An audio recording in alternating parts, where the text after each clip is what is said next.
We are with our good friends Edgardo Joy and JC Morales, and these guys are dynamic young entrepreneurs on the island of Puerto Rico that are both doing some really cool stuff all across the island. And we're going to talk about one of their deals that they have going on right here in Santurce. Thank you, Rob, for that introduction. First of all, you sound like a radio man. You sound pro. This went from being a hobby to a legit radio show, delivering value and a lot of experience and knowledge. So thank you for having me on. I appreciate that.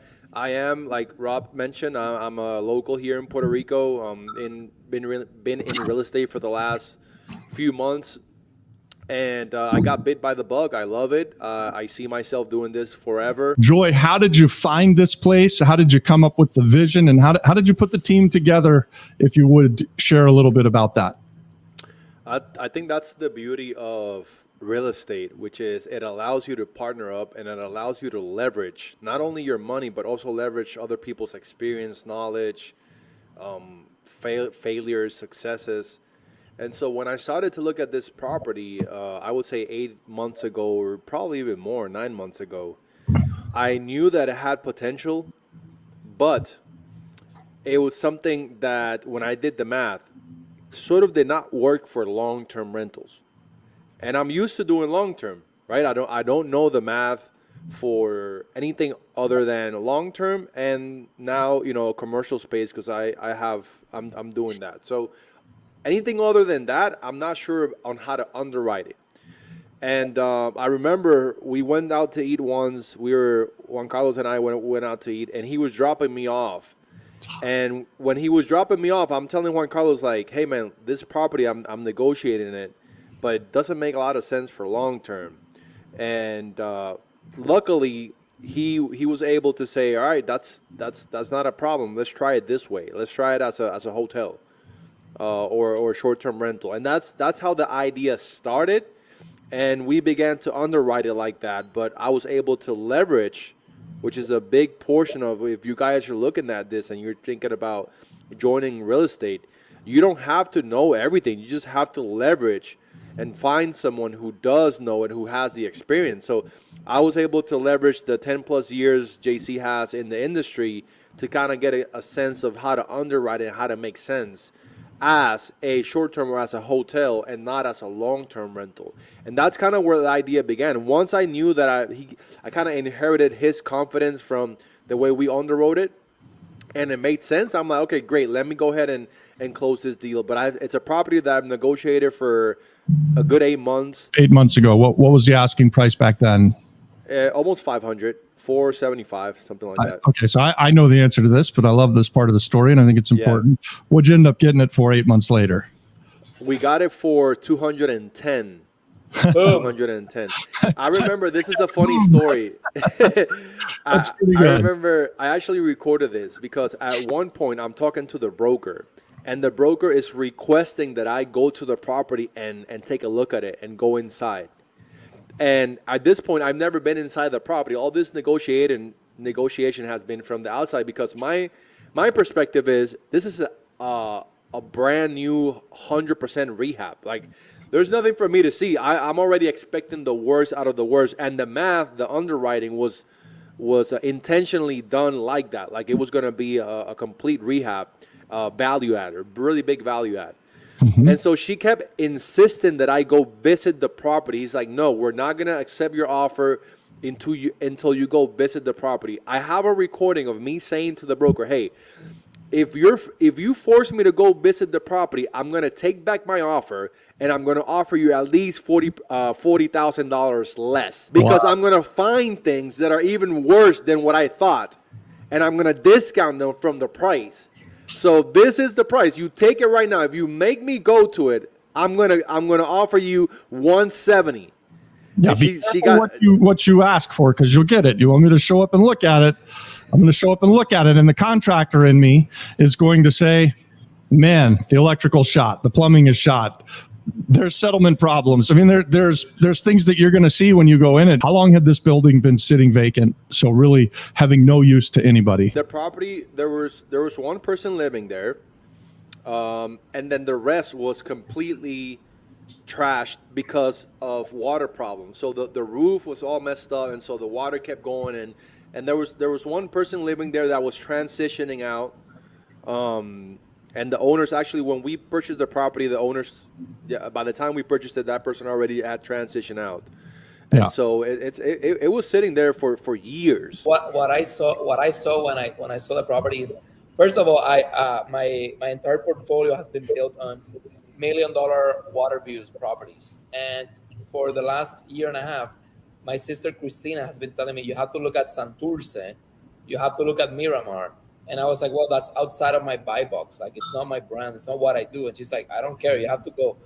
So at some point, I start going to some of the restaurants there in that area. Then I start going to base. I start going to the events from Rio Rico, and I start seeing what you guys are seeing now. And all of a sudden, I've been looking at properties on the beach for like forever. Condado, Ocean Park, Isla Verde. I know those numbers really well. And all of a sudden, I crossed the freeway like 1 minute, and I look at the prices over here, and I'm just like, wow. And then I'm like, well, they must be making a lot less per night. And then when I look at it, I'm like, no, they're actually not.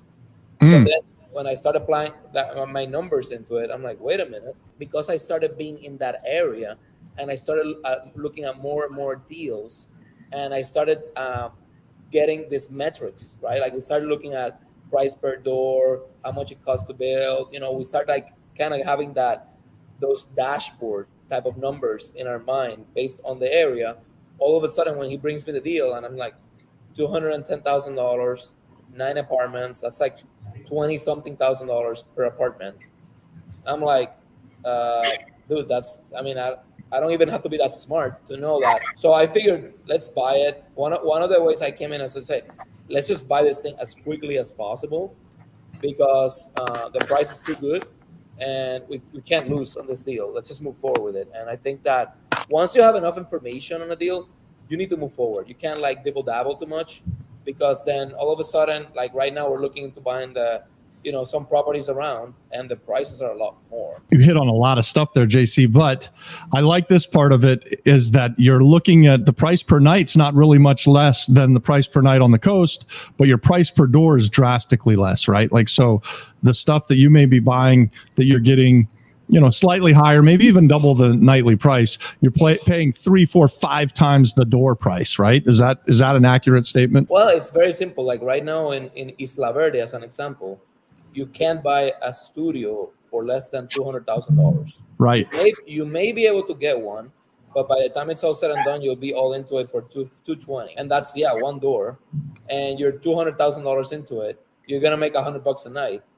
You could be all in here for half of that or less than half of that and make almost the same number. It doesn't take too long to know, like that's a good deal. You need to move forward. Now, and there's more than that. You're also going to be all into it for half, but you're going to have a completely modern and fully renovated property. Whereas the $200,000 door in Isla Verde, even if you renovate it, it's not renovated typically to the level that you guys are going to do on this, where you're taking it from something that's been distressed for years and bringing it up to absolutely will be the best thing in a several block radius, right? Like there's not going to be much that competes with your building for the area. No, not only that, like the other thing is that you said it right. We are able to completely customize the experience for the guests and bring a lot of value to our partners, because when you buy a single studio unit and a condo, you have to abide by their rules and their processes. And sometimes one of my motivations to try and go into larger units is that I know exactly what guests want when they check in and check out, what that experience is to look like. And one of the disadvantages of running short-term rentals in other buildings is that, the buildings will have these rules and they will be like a really bad experience for the guest. And I think that what's exciting for me is not only are we getting a good deal, but I also know our guests are going to get a really nice experience, because we're customizing the entire thing. So there's a lot of advantages to do this, and we can go into also there's going to be tax incentives. I want to talk about the tax incentives and how you structured the deal. Joy, you want to tell us, how did you structure this purchase? How did you use Act 60? I think you used tourism tax credits, or you're going to get tourism tax credits. And how in the world were you able to do that as a local Puerto Rican? Because many of us have heard that that's not possible on the island. In fact, that's a big part of the stuff that I hear online all the time, is that the locals aren't allowed to do this stuff. So can you speak to that a little bit? This was a strategic move for us. We didn't do this by chance. JC was like, hey, I have the money to do everything. JC is my richest friend. And but Juan Carlos, on a serious note, was like, hey, we have the money to purchase, rehab, and keep this property without having to raise anything. We have it liquid. We can move right away, right? And or how about if we actually want to buy the Vanderbilt, how about we start allowing locals, right, and foreigners, whoever wants to participate, to come into this opportunity to invest their money. Here, there's a comment here in the chat from Francisco Rosada. He sounds like Puerto Rican or Spanish. He's saying, hey, I like to know more info, and if I have the opportunity to invest, right? So this is a perfect example, Rob, of someone who has capital, who wants to put that capital, who wants to multiply it in real estate here in Puerto Rico while impacting the community, while using the property, while a whole bunch of benefits that I will go into details. But people like Francisco there on the comments, we were like, how about we take these people and invite them to be a part of this opportunity? Whereas instead of us buying it ourselves and we get the money, we work on it, whatever.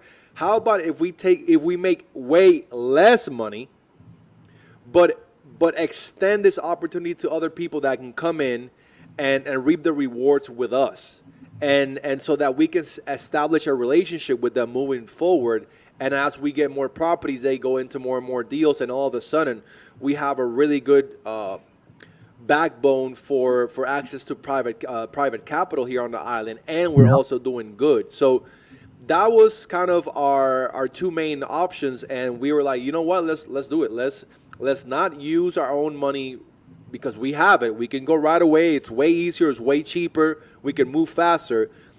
Let's take on more work, right? Because now we have to create a syndication paperwork. We have to pay for that out of our own pocket.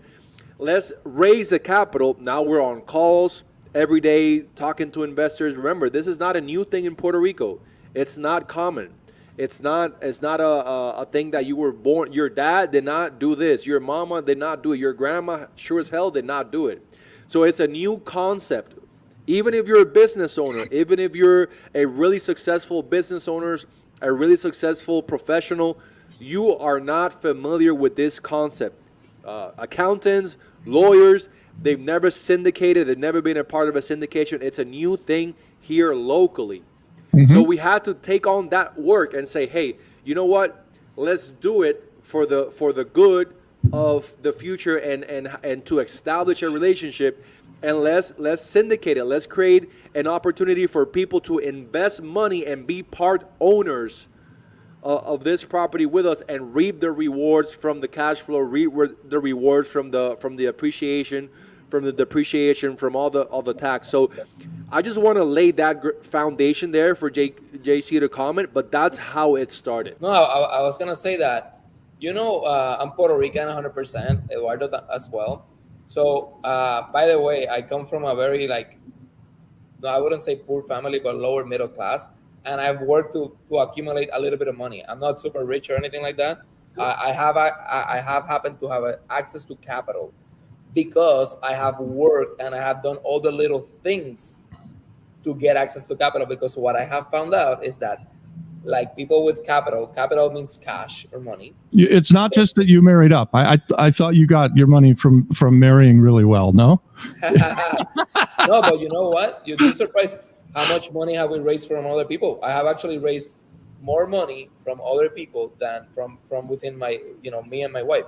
What I have learned is that somebody like me, it's just like the person that's listening to to this podcast is if you do the work, if you create your track record, I don't care if you marry up or you marry down, like the capital will find you. The deal, Yeah. like people with money, what I have learned, and this is a lot of value too for those of you, it's like, listen, you don't have to be born in a golden cradle. You just have to get good deals. You have to actually think different, and then the money will find you. There's for sure no question about that. But I think that if you guys want the shortcut to learn all this 10,000 hours, this is what it looks like. We're not going to do it for free at zero cost, but if you have a little bit of money that you're willing to put in, because the value comes in different ways, right? So as an example, you have the guy that finds the deal and finds the opportunity. It takes him 8 months to do it, so he creates a ton of equity there. That's what we all do, right? So that's value. Yep. Then when you don't bring anything else to the table, you can purchase your way in with capital, and it doesn't even have to be your own. It could be somebody else that you know, but you're bringing value to a transaction, and eventually you're inserting yourself in the transaction. So if you're Puerto Rican and you're thinking about how can I do what these guys are doing, think about find deals, bring them to people that are actually doing the work, that understand it, and figure out a way where you can take a piece of that and understand that it takes a little bit of time to work your way up to own these things. And Yeah. So going back to what JC was saying, we decided to say, okay, this property, let's buy it. Let's buy it. So we bought it first, and then we decided, hey, let's raise capital. Let's invite other people to come in and put 50K, 100K, even 25K. We even got it down to like 25K. Let's have it be non-accredited investors. You don't have to be accredited. What kind of documentations do you have to do for this type of syndication to invite anyone, really, accredited, non-accredited? So, we met with an SEC lawyer who set up our private placement memorandum, which is a document that explains the opportunity and all the risks that are involved, and the upsides and the downsides, everything. And we created a 506 B, which allows us, which is the internal code that allows non-accredited investors to participate in an opportunity. Now, is it harder work for us? Yes, it's more work. Because now, 25 by 25, I need 4 people to get 100K. Yeah, and even setting up the syndication, it's easier to just say it's accredited, only accredited people. But then to do what you said and allow the $25,000 investor, that guy needs as much information from you on a day-to-day basis as the guy who puts in $500,000, and maybe more actually, because it could represent his entire net worth, right? And so he's on the phone with you. Hey, Joy. Hey, JC. We were doing mini masterminds. we were literally doing mini masterminds daily, explaining to people how it worked. And so it's definitely an educational process, and it is more work for us. But again, we were intentional on our strategy. We wanted to get as many people involved so that when we do our next deal, now it's not just Juan Carlos, you and me talking about it. We have, close to 15 partners in that deal. And that allows us to gain speed and gain leverage as we continue to do more deals. I want to expand on the structure. Okay, so for those of you that are watching this and you're thinking about, okay, I'm going to buy a property, X property, whatever that looks like, the first thing you're going to think about is I have to buy it myself with my own resources. Resources mean money, access to financing. That's the first thing you're going to think about. What we're talking about is, okay, you ask yourself the question is, well, I can't buy this property. That doesn't mean it's not a good deal. So now you have to think about, how can I buy this property? That's the next question. You go from I can't buy it to how can I buy it? And then you think about, okay, how am I going to buy it? And in our case in particular, we were thinking that there's different ways to buy a property. One simple one is to create a corporation, which nobody has to get worried about. It's very simple. It takes about 15 minutes, maybe 10 minutes. A lawyer or you yourself can set it up. Ideally, you use a lawyer. It's not expensive. You can go on a website for the Department of State and set it up. And then you can either own 100% of that corporation, or you can do something called a joint venture, which sometimes they call it a JV, which is like, 1 or 2 people that have an agreement of who's going to do what and who's going to bring what to the table. So that's another way of doing it. Now, the thing is, you start bringing in more than 2 or 3 people, and you start making promises, or you start doing projections, all of a sudden, it doesn't matter if you want to call it a JV. What I've learned recently is you do not get to decide if this is a joint venture. The SEC, which is the Security and Exchange Commission, decides if you have created a security or not. That we have to syndicate, and we have to contact a different type of attorney, not your regular guy that that was referred to you from somebody. And it's an attorney that creates a document that's already created and regulated. And we tell that guy, listen, we're going to buy this property. We need to create 2 limited liability companies, and he's going to ask us, who are going to be your partners? Is it going to be people that are accredited, or is it going to be people that are non-accredited? And for those of you that don't understand what this is, an accredited investor is somebody that has a net worth of $1 million or more, excluding, which means it does not include their primary residence. So that's one way to be accredited. The other way is that you have to earn over $200,000 in the last 2 years of your tax returns, filing single, or $300,000 for the last 2 years filing jointly with your spouse. So that's how you become an accredited investor. When we choose, we're going to do accredited only. Now, the little guy, or the guy that's not at that level yet, gets excluded from the opportunity. And this is why Eduardo Joy was very emphatic that he's like, I do not want to do that. I actually told him we should do it that way just to make it easier. And he said, no, I don't care. We'll do it the hard way. We'll work with people. And he actually did it. He was able to raise $900,000 on his own, essentially. I kind of gave him a little push, and I jumped in on a couple of calls, but he literally raised almost $1 million on his own from Puerto Ricans, at $25,000 increments. Guys, if that's not powerful, I don't know what is. I mean, if that's not bringing value to a community, I don't know what is. How many investors did you end up putting into this syndication? We have around 13, 15. We went the other day, Juan Carlos. How many were there? Like 15, yeah? 15 local families that are involved in a real estate syndication through Act 60 and going to get 40% tax credits. And let's talk about that next. That piece of it is so important that I don't want to gloss over it, because I hear every day that Act 60 is written in a way that if you're from the island, you can't participate in it. Most of Act 60 is available to everyone. There's just one carve out that was poorly written, and hopefully we can get it changed. But every other part of Act 60 is available to locals. How did you guys use it in this syndication to do this project that you're doing? So when the Act 60, it actually doesn't say you have to be an American from the mainland. It doesn't say that anywhere. I don't know who came up with that. It literally says, this is what it says, guys. The Act 60 is a law that was created by the government of Puerto Rico with the sole intention of incentivizing investors to take risk to fix Puerto Rico. I'm going to say that again.